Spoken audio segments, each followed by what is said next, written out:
В истории Ингушетии есть личности, которые внесли исключительный вклад в становление и развитие ингушской государственности, стояли у истоков создания тех или иных отраслей деятельности. Но в силу определенных обстоятельств сегодня о них мало что известно. Ахмет Азиев – один из самых талантливых ингушских поэтов и переводчиков периода 20-30-х годов XX века. Это время, когда была образована Ингушская автономная область. Все создавалось с чистого листа. И наш герой был в числе тех, кто поднимал столь необходимое в таких условиях образование. Его просветительская деятельность заслуживает отдельного внимания. К сожалению, Ахмет Азиев, как и многие видные деятели того времени, подвергся репрессиям. Отчасти и по этой причине в его биографии немало пробелов, которые нужно восполнить. Некоторые сведения разнятся, требуют проверки и уточнения. Следовательно, сейчас рано говорить о воссоздании целостной картины его жизни, и эта программа в любом случае не может быть исчерпывающей. По Азиеву Ахмету у нас, к сожалению, очень мало материала. Хотелось бы, чтобы, если у родственников есть какие-то материалы, фотографии, документы какие-нибудь, которые могут пополнить наш архив, чтобы они принесли нам. Вот то, что у нас есть, это фотография самого Ахмета Азиева. Вот он. И его отца, Ильяса Азиева. В данный момент у нас другого материала нет, к сожалению. Очень хотелось бы пополнить. Материалы о наших видных деятелях, общественных и культурных, начали собирать еще со дня основания нашего музея, основателем музея Туганом Хаджимуховичем. Вы знаете, что в прошлом не было ни компьютеров, и это все делалось вручную. Сами на дом ходили, собирали, бегали по инстанциям, делали официальные запросы, официальные письма заполняли. Вот таким вот тяжелым, кропотливым трудом, да, собиралась эта информация. Сегодня у нас есть небольшой, но все-таки материал о такой личности, как Азиев Ахмет Ильясович. Это была уникальная личность, это интересная личность была. К сожалению, жизнь его трагически оборвалась очень рано, лет в 35. Мы знаем, что он попадет под репрессивную машину в 1937 году, без вести пропадет, будет расстрелян. И через очень много лет, через 20 лет, в 1957 году, он посмертно будет реабилитирован. Семья Ахмета Азиева – одна из самых известных и уважаемых в Ингушетии. Его отец был авторитетным религиозным деятелем, имел множество учеников. Есть биографические данные о том, где он родился, когда он родился. В 1902 году, 28 января, в селении Гамурзиева, Назрановского района, тогда еще Терской области. Родился он в семье религиозного и общественного деятеля, кадия, арабиста. Именно с отцом он начинает получать свое первое образование, изучает арабский язык. Дедушка учился в светской школе, и параллельно его отец обучал дома арабской грамоте. Прадед был кадием Ингушетии около 20 лет. Был религиозным деятелем, который с приходом советской власти большую часть жизни провел в ссылке в Средней Азии, поскольку не приветствовал новый революционный строй, так сказать, советский строй. Как уже говорилось, сведения о дальнейшем образовании Ахмета Азиева, его просветительской и преподавательской деятельности недостаточно, чтобы говорить о чем бы то ни было конкретно. Поэтому здесь мы вынуждены ограничиться общей информацией. Известно, что он принимал активное участие в работе по ликвидации безграмотности, преподавал в школе, работал в Гамурзиевском зооветеринарном техникуме. В Гамурзиевской школе он преподавал ингушскую литературу, ингушский язык. Это человек, который очень сильно радовался тому факту, что Заурбек Куразович Мальсага в 1922 году основал ингушский алфавит на основе латиницы. Он был одним из первых, кто выучил эту письменность. Говоря о литературном таланте нашего героя, нужно сказать, что поэзия и переводы Ахмета Азиева стали образцовыми и основополагающими еще при его жизни. И сегодня на этих произведениях учатся, на них и ориентируются. У него была тяга к поэзии, писал стихи, и занимался переводами русской классики на ингушский язык. Его современники, такие как Джамалдин Яндиев, Муталиев Хашбекар, Дашлоко Мальсагов, Багаудин Зязиков скажут впоследствии, это был уникальный человек, который мог делать переводы русских стихотворений на ингушский, сохраняя стихотворный размер. А мы знаем, что это очень сложно. Это даже представить было сложно. Ему приписывают авторство введения метафор в ингушский язык. Сейчас сложно объяснить, по какой причине в 1937 году Ахмету Азиеву было предъявлено ложное обвинение в контрреволюционной агитации. Трудно понять, кому мешал человек, по отзывам современников, глубоко порядочный, искренне доброжелательный. Насколько мне известно, дедушка был единственным членом Союза писателей, который подвергся репрессиям. В 1937 году по ложному обвинению тройкой НКВД дед был задержан и впоследствии через 3 суток расстрелян. В 1937 году к нам вот сюда во двор пришли сотрудники НКВД, его вызвали, он сидел как раз во дворе со своим племянником. Его вызвали и увезли. И с тех пор больше информации о нем не было. Никто больше ничего об этом после этого не знал. И все, вот насколько я знаю, всю жизнь мой отец говорил, что он считался как пропавший без вести. То есть даты смерти не было. Известно было, что его забрали со двора вот с этого, и дальше информация все терялась. Родные нашего героя пытались узнать о нем хоть какую-то информацию, обращались во все возможные инстанции, но эти усилия ни к чему не привели. У него оставалась молодая жена и годовалая девочка. Впоследствии, в 1938 году, родился сын. Сын Ахмета Азиева, Магомед, всю свою сознательную жизнь искал сведения об отце. Он не успокоился, пока не узнал правду о нем. Мой отец говорил, что он нашел людей, которые бывшие сотрудники МВД, вот КГБ СССР под Черной-Ингушетией. И что мы даже ходили, нам показывали здание, одно из зданий бывшего НКВД в городе Грозном. И вроде бы там, когда его отсюда забрали, сразу перевезли в Грозный, и там по приговору тройки за антисоветскую деятельность якобы на 3-й день сразу же был расстрелян. То есть об этом мы узнали только, вот даже отец мой об этом узнал только в 92-93 году. Даже узнал место, где, даже ему показали подвал, где он был расстрелян. И вот потом мы получили справку с архива, что вот там, по-моему, в декабре 1937 года был расстрелян в подвалах НКВД в городе Грозном. Со слов моей бабушки, когда дед все о нем разузнал, он зашел в дом, и он обладал большим доверием к своей супруге.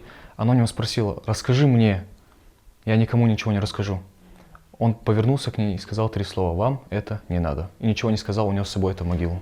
Супруге Ахмета Азиева, Петимат Ужаховой, на момент его ареста был всего 21 год. Она никогда не жаловалась на жизнь, стойко переносила все трудности и дала достойное воспитание детям. Вы знаете, ей, видимо, было больно рассказывать.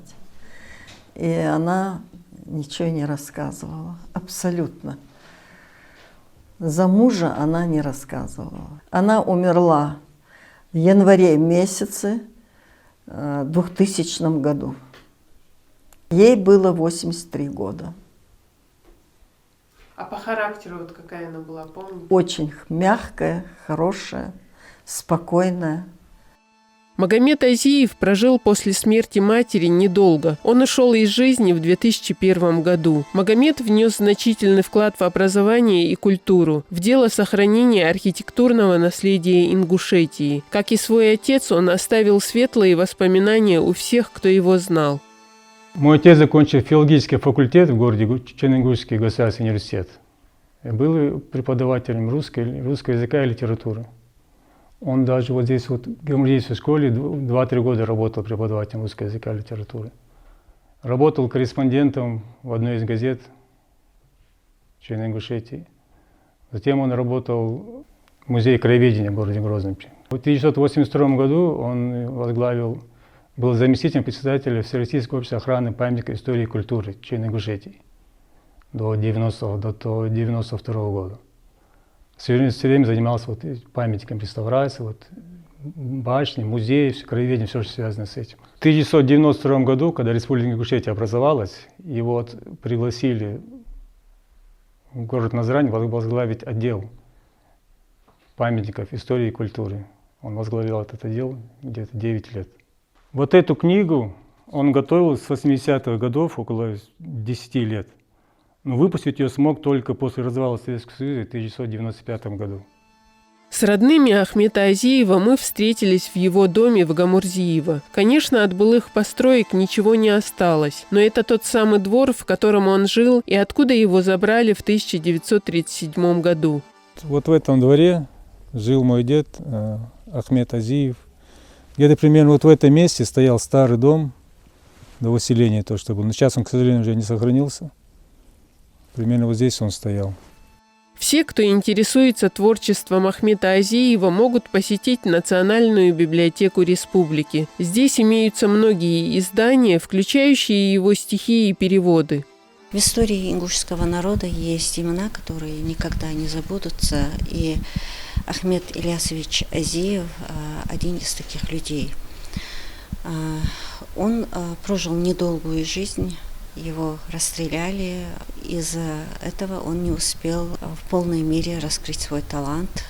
Но его стихи, его произведения вошли в нашу классику литературную. В библиотеке работает выставка, и вот здесь представлены в первую очередь библиографические и биографические материалы.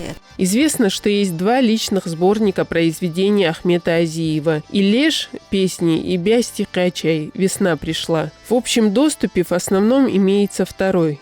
К сожалению, в нашем фонде есть только вот этот один сборник. Он составлен Ахметом Мальсаковым и издан в 70-х годах, переиздан, скажем так. Но его произведения публиковались и в других коллективных сборниках, в альманахах, в журналах, на страницах газет. И, конечно же, они представлены на нашей выставке. Поэзия Ахмета Азиева изучается и в школе. Вот мы здесь представили учебник ингушской литературы. Подробно останавливаться на имеющихся в фонде Национальной библиотеки изданиях не представлялось возможным. Мы поговорили о некоторых наиболее интересных. К нам совсем недавно поступила вот эта книга «Поэзия горцев Кавказа». Вышла в 1934 году в Москве, и сюда вошли произведения Ахмета Азиева. Очень большое внимание переводческой деятельности он уделял поэзии Лермонтова. И его произведения вошли вот в эту книгу «Люблю я Кавказ». Книга эта вышла в 2020 году, и членом организационного комитета является наш директор Радима Газдиева. Я лично знакома с сестрой Ахмета Азиева, с Мадиной Ильясовной. Она была моим преподавателем.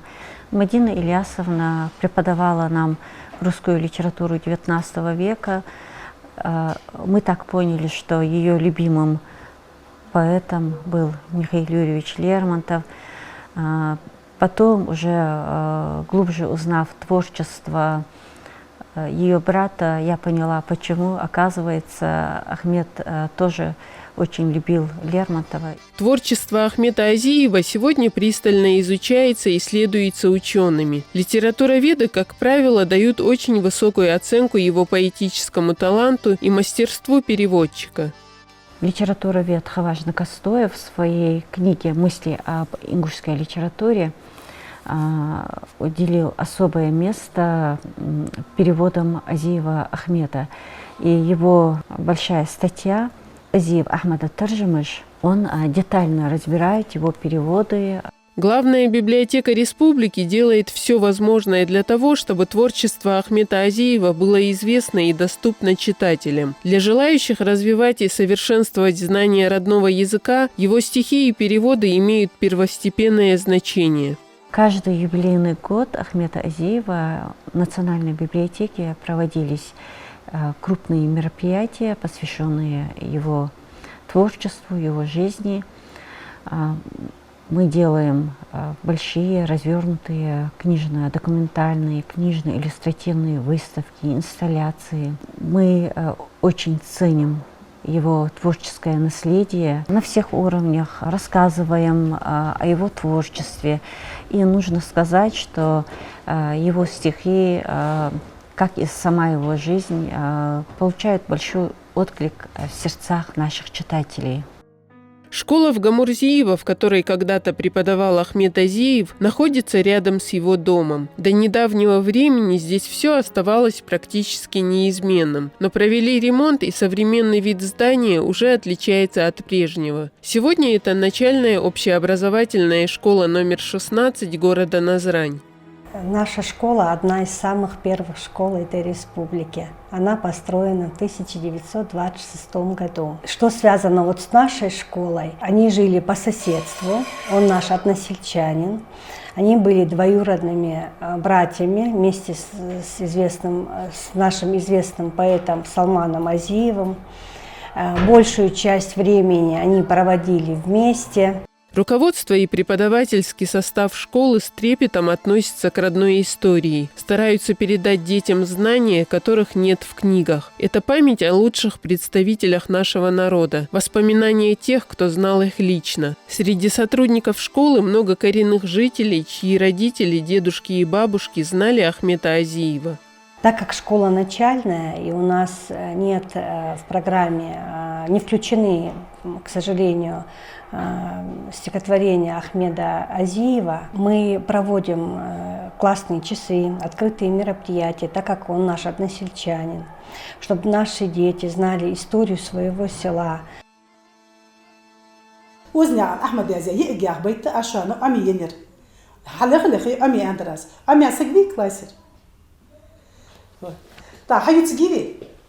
Азиев Ахмед Диик. Дихчидехка, юбка голла, хакайдыш из урен керды шила фучу узыш. И юрта юбка голла и ягыш, и гебедахкаш даш книжкаш. Ханцанкырты чура ары жали ех. Унзер дохаш дешер хочем холходех. Изигда хуялче, багып хевел хой. Хейла, фулибдыш, деш бы хабар хой. Солнце, мачуха язык. Сумберка ты урбош, да зырик. Шиежер ты лелая халсале. Мое дейс, сусердолан школе. تقدر ايش كل يودجي بعرجيت شونه قاصك زديش شخلش غد بودر يخ وزنا احمد هاني قال شونه تون اسقيت دش خنو نقع سنه قاصك حاق دوش كليه ديش اقول اسحاق دوش كل خلتي حاق دوش جاسي قاصك هنا يجلي سو هنا سو اس دي نان خل هنخلصو ثم ديزلات هذا دق هنخل يا وزنا قام احمد الياس احمد ير تغيرت خو خنو ير تغيرت خلصوغه وقمن وعمير زبت سوليت غشتش بيرش هنا تخي كلاس الار ديشر يروح كلش خانه اشتيتي خزابل نخونك ازك بيرش بوزيت بيزن باغش تنختخن خيت يا روح كرتخه تسق بيت تسق حمدات احمد يازون حمدات يحش كولش كلاسك تسق حمدات تياتر هنا خان دايوزيت هنا كلاس الارهر صحت هنا اشت يموبا داي يقي بخنس بولج با افترج بي بايتج هذا يوازو خان دايوزيت اشت بيزن بولج هنا يقي дохит قاخ. Ребята на уроке рассказывали стихотворение «Девочка», да, «Ики». Я вам расскажу очень интересную историю, связанную с этим стихотворением. Как-то Салман и Ахмед сидели в доме Салмана и разговаривали о творчестве. И в это время с этой школы учительница русского языка зашла к ним и сказала, что у нее очень способная девочка Зара. Родители отказываются ее пускать в школу, так как ее осуждают односельчане. Но она просила их поспособствовать, чтобы поговорить с родителями, чтобы они разрешили ей ходить в школу. И в это время вот Салман рассказывал, что Ахмед что-то или писал, или чертил на листке бумаги. И на второй день он приходит к Салману и показывает стихотворение «Девочка». На школьных стендах размещена информация об известных жителях Гамурзиева. Если говорить об Ахмеде Азиеве, здесь представлен практически весь известный фотоматериал. Мы видим вот на этом стенде фотографию сына Ахмеда Азиева, Магомеда. Он тоже работал в нашем учебном заведении. Он преподавал русский язык и русскую литературу. Возвращаясь к вопросу о малочисленности имеющихся по личности Ахмета Азиева материалов, нужно сказать, что наши исследователи не прекращают их поиск. Значительная работа в этом направлении проведена известным исследователем-архивистом Берснако Газиковым. Конечно, имя крупного ингушского поэта Ахмеда Ильясовича Азиева, оно известно широкому кругу читателей нашей республики, в нашем народе. И мне тоже было известно это имя. И было известно также, что он был репрессирован и расстрелян.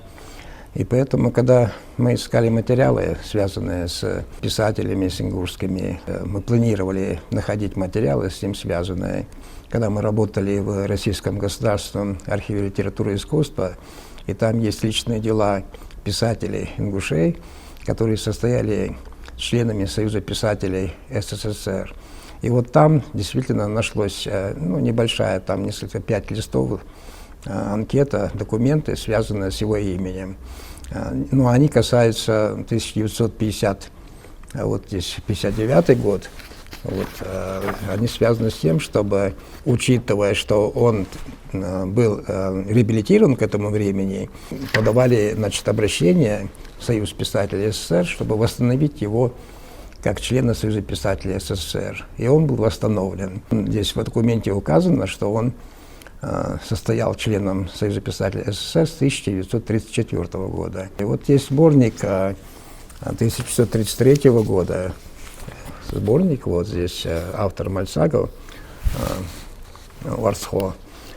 И здесь упомянутый тот состав ингушских писателей и поэтов, который был вот на этот год. И в этом в материалах есть публикация, немного тоже, конечно. Здесь вот видите, Азиев Ахмед Ильясович в Петербурге, в Российской национальной библиотеке. Он представлен, но очень немного. И вот среди того списка, мы взяли оттуда эти данные, имеется вот 3 издания, которые хранятся в библиотеке. Кстати, я не знаю, есть они у нас здесь или нет, вот это особенно 1935 года и 1937 года. Вот. Если их нет, то необходимо их привезти, сделать копии, и чтобы они у нас здесь были. Конечно, это не все, что можно еще найти. Есть надежда, что впоследствии удастся выявить новые материалы о жизни и творчестве нашего героя. Поэт, он очень крупный, и действительно он в сердцах людей остался. Для меня же, как для исследователя, все-таки есть чувство неудовлетворенности тем, что мы так мало о нем знаем, о его деятельности, о его творческой деятельности. Поэтому нужно продолжить эту работу, сделать все, чтобы найти все, что с ним связано, и более полно представить его зрителю, читателю. Часто так бывало, я по опыту знаю. В момент ареста арестовывалась, библиотека, дневники, записки, творческая часть его работы. И вполне возможно, может быть, что-нибудь мы еще впереди в перспективе обнаружим. Жизненный путь нашего героя прервался на самом взлете. Это был момент его творческого расцвета. И все же, несмотря на сравнительно недолгую жизнь, Ахмед Азиев многое успел. Оставил яркий след в литературе, навсегда остался в памяти своего народа. Даже если посмотреть сейчас на фотографии, он среди знаменитых на то время людей стоит всегда посередине, что означает, что его уважали, что его ценили, любили и как многоуважаемого человека ставили посередине. Мне в первую очередь хотелось бы побывать с этими людьми. Почему? Потому что, читая их книги и их произведения, ты понимаешь, насколько огромным запасом ингушского языка обладали эти люди. Читая их произведения, я не понимаю, можно сказать, 50% слов написанных. Хотелось бы просто даже провести хотя бы пару дней рядом с этими людьми, чтобы весь их словарный запас хотя бы какую-то часть впитать. Потому что я не понимал раньше слов ингушский язык, исчезающий язык. Но почитав их произведения, я понял, почему он исчезающий. В нынешнее время мы не обладаем даже даже небольшим процентом тех знаний ингушского языка, которым они обладали в то время. А прошло всего лишь 100 лет.